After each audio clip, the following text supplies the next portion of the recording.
اس میں ایک مضمون کئی حدیث میں آیا کہ جانتے بوجھتے اگر کوئی شخص کسی ظالم کا ساتھ دیتا ہے، جو ناحق ہے اس کا ساتھ دیتا ہے، تو اس کا وبال بیان کیا گیا ہے۔ اس کے مختلف اسباب ہوتے ہیں جس کو عصبیت کہتے ہیں، کبھی خاندان کی بنیاد پر، کبھی برادری کی بنیاد پر، کبھی وطن کی بنیاد پر۔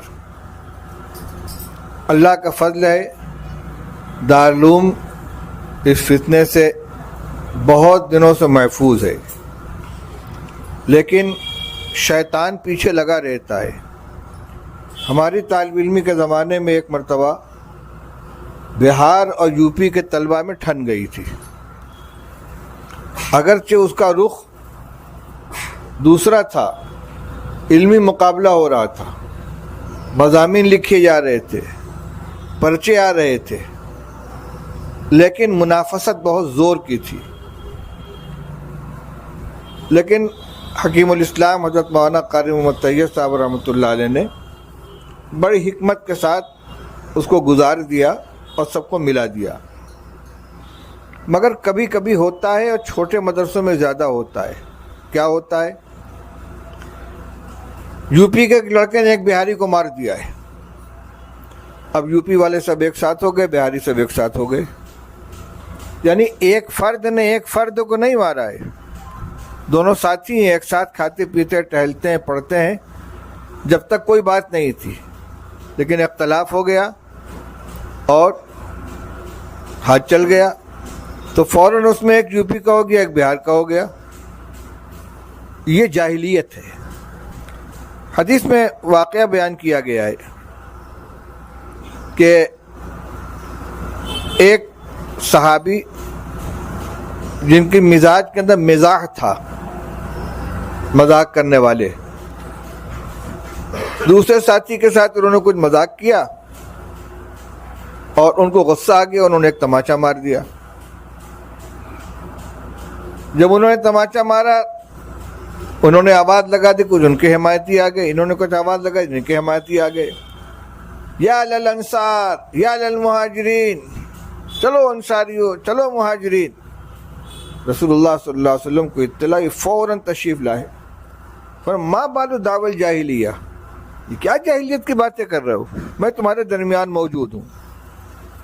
آپ ہجرت کر کے آئے تو انصار اور مہاجرین کو ایسا سیر و شکر کر دیا کہ ایک انصاری اور ایک مہاجر کو بھائی بنا دیا، اور ایسا بھائی بنا دیا کہ سگے بھائی سے زیادہ مقام اس کو مل گیا۔ حضرت عبد الرحمن ابن عوف رضی اللہ تعالیٰ عنہ مہاجرین میں سے ہیں، حضرت سعد ابن ربیع انصاری ہیں۔ حضور صلی اللہ علیہ وسلم نے حضرت عبد الرحمن ابن عوف کو سعد ابن ربیع انصاری کا بھائی بنا دیا، مواخات کا رشتہ قائم کرا دیا۔ یہ ان کو اپنے گھر لے گئے، اس لیے کہ مہاجرین گھر بار دل سب کچھ چھوڑ کر آئے تھے۔ تو سعد ابن ربیع نے ان سے کہا، بھائی، اہل مدینہ جانتے ہیں کہ میں مدینہ والوں میں سب سے زیادہ باغات کا مالک ہوں۔ میری جتنی جائیداد ہے، جتنے باغات ہیں، ان سب میں آدھا تمہارا آدھا میرا، اور میری 2 بیویاں ہیں۔ تم ان میں سے جس کے بارے میں کہو میں اس کو طلاق دے دوں، اور عدت گزار کر تم اس سے نکاح کر لو، اس کی عدت گزرے تم نکاح کر لو۔ یہ ان کی طرف سے پیشکش تھی، ایثار تھا۔ ادھر سے یہ استغنا نے فرمایا، بارک اللہ فی اہلک و مالک، اللہ تمہارے اہل میں بھی برکت عطا فرمائے، تمہارے مال میں بھی برکت عطا فرمائے۔ مجھے تو مدینے کے بازار کا راستہ بتا دو، میں مکہ میں بھی تجارت کیا کرتا تھا، یہاں بھی تجارت کر لوں گا۔ چنانچہ بازار گئے، کچھ خریدا، کچھ بیچا۔ چند روز کے بعد حضور صلی اللہ علیہ وسلم خدمت میں حاضر ہوئے تو ان کے کپڑے پہ کچھ پیلا پیلا دھبا تھا، جو رنگ عورتیں استعمال کرتی ہیں اس کا رنگ کا دھبا تھا۔ فرمایا، مہیم عبد الرحمن، یہ کیا ہے؟ فرمایا، انی تزوجت، حضرت نے نکاح کیا ہے۔ فرمایا، کس سے نکاح کیا ہے؟ کہ ایک انصاری خاتون سے۔ ما سکتا، اس کو تم نے مہر کیا دیا ہے؟ قال نواتا من ذهب، 5 درہم کے ہم وزن سونا دیا ہے۔ تم اولیم ولو بشاتن، ولیمہ کرو چاہے ایک بکری کیوں نہ ہو۔ تاجر تھے، اللہ نے ہنر دیا تھا، چند روز میں خوشحالی آ گئی۔ میں یہ بتلا رہا ہوں کہ ان حضرات کے درمیان جو کوئی تعلق نہیں، ایک مکے کے رہنے والا ایک مدینہ کے رہنے والا، دونوں کی معاشرت الگ، مزاج الگ، اور بہت کچھ فرق تھا، لیکن اسلام کے رشتے میں پرو جانے کے بعد بالکل ایک جان دو قالب ہو گئے تھے۔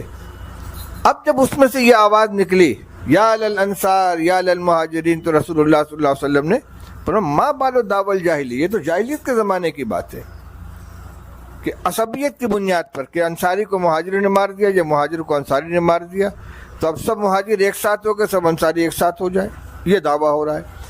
بہاری اور یوپی والے سب ایک ساتھ ہو جائے اور بہاری سب ایک ساتھ ہو جائیں، یہ نہیں دیکھنا ہے کہ زیادتی کس کی ہے، یہ جاہلیت کی چیز ہے۔ اس میں اگر کوئی شخص جانتا ہے کہ میرا ساتھی غلطی پر ہے، چاہے اس کا ہم وطن ہو، چاہے اس کا دوست ہو، اس کا رشتہ دار ہو، اس کو اس کا ساتھ نہیں دینا چاہیے۔ مولانا مظفر حسین صاحب کا قصہ پڑھا ہو، سنایا گیا آپ کو، کاندھلوی، اللہ کے بہت نیک بندے تھے۔ کاندھلا میں ایک زمین کے بارے میں ہندوؤں اور مسلمانوں میں مقدمہ چلا۔ ہندو کہتے تھے کہ ہماری زمین ہے، مسلمان کہتے تھے ہماری زمین ہے، وہ کہتے تھے ہم یہاں مسجد بنائیں گے، وہ کہتے تھے ہم مندر بنائیں گے۔ انگریز کا زمانہ تھا، مقدمہ گیا انگریز کی عدالت میں۔ ہندوؤں نے کہا کہ یہ مولوی صاحب جو کہہ دیں گے ہم اس کو مان لیں گے، یعنی مولانا مظفر حسین صاحب۔ جج نے جو انگریز تھا مسلمانوں کو بلایا، کہا کہ یہ تمہارے مولوی صاحب مولوی مظفر صاحب، ان کے ہاتھ میں معاملہ دے تو یہ جو فیصلہ کر دیں۔ ہاں ہاں بالکل بالکل۔ تو سوچا حضرت تو مسلمانوں کی حمایت کریں گے ہی۔ جج نے بلایا ان کو کہ مولوی صاحب یہ جو جھگڑا ہو رہا ہے زمین کے بارے میں، آپ بتائیے زمین کس کی ہے؟ ان کے یہ تو ہندوؤں کی زمین ہے۔ جج نے فیصلہ لکھا کہ مسلمان ہار گئے، اسلام جیت گیا۔ بڑا تاریخی جملہ ہے کہ مسلمان ہار گئے، اسلام جیت گیا۔ اس کا اثر یہ ہوا کہ ان ہندوؤں نے برضا و رغبت وہ زمین مسجد بنانے کے لیے مسلمانوں کے حوالے کر دی۔ پوری جماعت کا، پورے مسلمانوں کا مسئلہ ہے، لیکن جو صحیح بات ہے وہی اسی کی گواہی دیں گے۔ اس لیے شہادت زور کو من اکبر الکبائر قرار دیا گیا۔ بخاری شریف کی روایت ہے، رسول اللہ صلی اللہ علیہ وسلم نے فرمایا کہ میں تم کو گناہ کبیرہ نہ بتاؤں؟ تو فلاں گناہ کبیرہ ہے، فلاں گناہ کبیرہ ہے۔ 1 2 شمار کرنے کے بعد آپ ٹیک لگائے بیٹھے تو سیدھے ہو کر بیٹھ گئے۔ فرمایا الا وقول زور، الا وقول زور، الا وقول زور۔ جان بوجھ کر جھوٹ بولنا یا جھوٹی گواہی دینا یہ اکبر الکبائر میں سے ہے۔ ہمارے ساتھ اس طرح کے معاملات آتے ہیں، یہ ہدایات ہم سب کے لیے ہیں کہ ہم دانستہ طور پر کسی غلط کی حمایت نہ کریں، اپنی عاقبت تباہ نہ کریں۔ ابھی روایت پڑھی، اس کو قیامت کے دن بدترین لوگوں میں وہ شخص ہوگا جو دوسرے کی دنیا بنانے کے لیے اپنی آخرت کو تباہ کرے۔ آج ہی کے لیے نہیں، پوری زندگی کے لیے ہمیں اس کو پلے باندھ لینا چاہیے۔ اللہ تعالیٰ ہمیں اس کی توفیق عطا فرمائے۔